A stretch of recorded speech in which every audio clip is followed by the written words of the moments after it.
Alright, what's going on, y'all, man? So I have a video dropping early tomorrow morning about the Saturday slate. But let's just talk about today's slate. Black Friday football. I will be at one of these games. I just did a preview for it. Georgia Tech versus Georgia. Can't wait, man. Clean old fashion. Hey, y'all already know who I'm rolling with in that one. Don't get me wrong, man. Love Tech. Love the program they built. Love the coaches. Love the players, man. That's just a hard task, man, with Haynes King not fully healthy. He fully healthy, man. I might go in a different direction. But nonetheless, let's get into it. So, Oregon State versus Boise State, a big game for Boise State, man, because they are trying to lock it up. They're trying to get to, well, they've already clinched their spot into their Mountain West Championship, but you don't want to get a loss. You want to get into the college football playoff.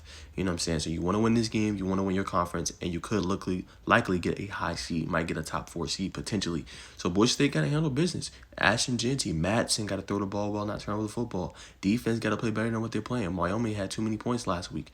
They've been struggling. But I'm going to go with Boise State. They should come out on top. Big game for them. All right, next up, Colorado. The Buffaloes dropped all the way to number 25 in the rankings. They got to win and get a lot of help, right? They need BYU to lose. They need Arizona to handle business against Arizona State. They need a lot to kind of go their way, man. I'm going with Colorado. Big win. Last walk for Buff Week. Coach Prom's already said that Shador and Travis are going to play regardless in the next game, even after this one. If it is a bowl game, they'll still play. But we'll see. Everybody knows we want to see this team potentially in the playoffs and to have a chance to play. But they're going to have to win and get a lot of help, man. So I think the Buffs handle business. They're going to have to stop Ollie Gordon. They struggled last week against Ted Neal or Devin Neal, whatever his name was. But a really elite running back, obviously, for the Kansas Jayhawks. They struggled. He lit them up. 4 touchdowns, 250-plus all-purpose yards.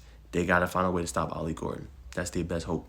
All right, next up, Minnesota and Wisconsin. Minnesota played Michigan hard or tough, and I think they played another team pretty tough this year. So Minnesota's nothing to sleaze at. They will be a team to watch. But I'm going to go with Wisconsin at home. I think they have enough in the running game and how they've been playing on offense this year to overcome Minnesota Gophers. So I'm going with them with the win at home. All right, next up we got Navy, East Carolina. Navy, ever since the hot start, they've been kind of struggling the last few weeks. They go on the road to East Carolina, who's a gritty, tough bunch. But I'm gonna go with Navy to come out on top. Navy should be able to win that one on the road, and that's going to set us for Army-Navy here in, I think, a week or in a few weeks coming up. So it should be a lot of fun. All right, next up, you got the Egg Bowl. Ole Miss coming off another tough loss, obviously, last week to Florida. Probably likely dampen their chances to make the college football playoffs. Surprisingly, they're still ranked number 14 according to the CFP poll. But I think it's going to be a tough road for them to get in. Humbly, I just think it's going to be hard. But you want to handle business against your rival, Mississippi State. They've been struggling this year. Lost a lot of games in the SEC. You got the more talented team if you're Ole Miss. You're one of the better teams. You should handle business at home against Mississippi State. If you don't, hey, that's probably it. Probably go 8-4 on the year, but you want to finish 9-3. At least try to have a shot at getting in potentially if some mayhem happens. All right, next up, you got Colorado State and Utah State. I'm going to go with Colorado State at home. Not the same year they had last year, but still a pretty good football team. So I'm going to go Colorado State at home, getting a big win. All right, next up, you got Stanford and San Jose State. They played Boise State pretty hard. They could run the football. You know what I'm saying? And Stanford's given us a little bit of everything this year. They've beaten some really good opponents.